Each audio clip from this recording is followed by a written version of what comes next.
अल यौमा अकमलतु लकुम दीनुकुम ऐत आखिरी जो आई है सारियां तो पहले अबू बकर दी गवाही है।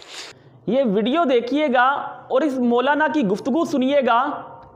कुरान पाक की सदाकत की और हक़ानियत की इससे बड़ी दलील क्या होगी कि ये जो मालूमात कुरान पाक के हवाले से बता रहे हैं, कुरान पाक में ज़बरें कितनी हैं, ज़ेर कितनी हैं, पेश कितनी हैं, शद कितनी हैं, जज़म कितनी हैं, सकून कितने हैं, गुन्ना कितने हैं, कुरान पाक में सजूद कितने हैं, कुरान पाक में आयतें कितनी हैं, कुरान पाक में रकू कितने हैं, सूरतें कितनी हैं, सिपारे कितने हैं।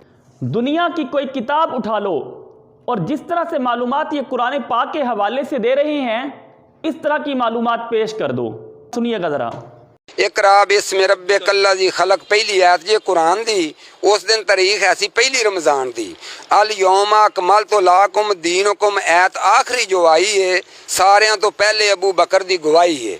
3,23,000 हरफ ने कुरान दे कीते हुए जमा जेड़े हज़रत उस्मान ने 30 सिपारे जिन्हां दी तादाद लोग जान दे 14 विच सजदे तलावत कुरान दे 6,666 ऐतां आईयां ने 114 रब सूरतां बनाईयां ने। सूरतां 87 जो मक्के च पहुंचाईयां सन, रहिंदियां 27 जो मदीने विच आईयां सन।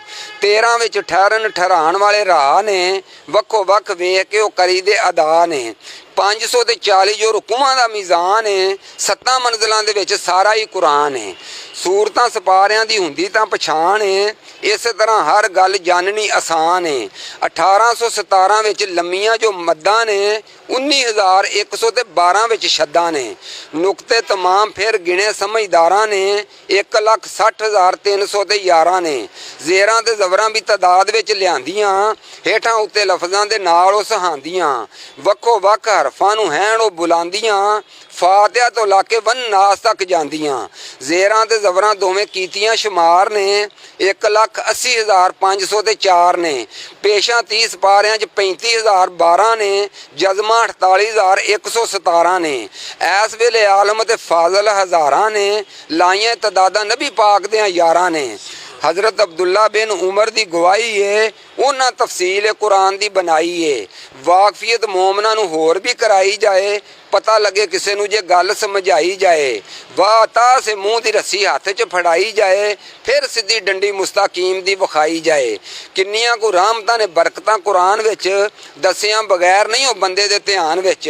जिस घर विच सुबह खुलदा कुरान है, उस घर विच कदे जांदा ना शैतान है।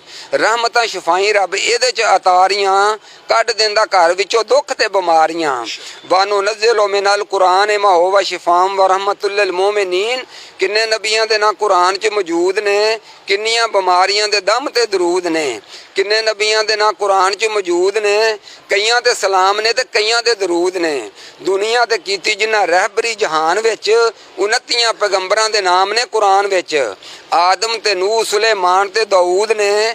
मूसा ते हारून हज़रत सालिया ते हूद ने। अदरीस इमरान यसा यूनुस ते लूत है। लुकमान यहया ज़िक्रिया शुएब दा सबूत है। हज़रत ज़ुल्कुफ़ल ते अज़ैर इसराइल है। ईसा इलियास ते अयूब इस्माइल है। इब्राहिम इसहाक नाले यूसुफ यकूब जे।